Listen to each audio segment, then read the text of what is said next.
Joining us from Tehran is Elham Kadkgodaie, who's an assistant professor at the University of Tehran. Do you think now the Iranians see this opportunity as a possibility to try and find a resolution?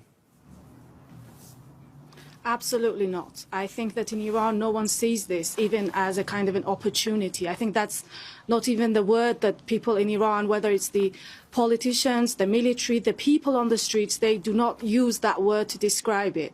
There's a completely negative kind of attitude to any form of speaking with the Americans, and that's very natural given the result that this had, two rounds of talking with the Americans during this administration, never mind the previous ones that we had these negotiations, and ultimately they didn't result in anything positive for the Iranians. Iran has realized that imposing reality on the ground is more beneficial for us rather than talking to reach some form of deal or agreement or whatever, because that will not have any form of guarantees.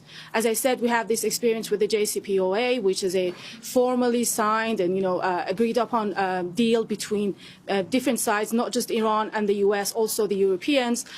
So we have experienced many different forms of talking with the Americans, and I think what's happening right now is that practically some of the sanctions that were imposed on Iran's oil practically are being removed because of the military maneuvers that Iran has had. Well, we are not the ones who are, losing our stockpile of missile interceptors. So I think militarily, Iran still feels that it has the strength and it has the weaponry to keep the fight going on for a long time.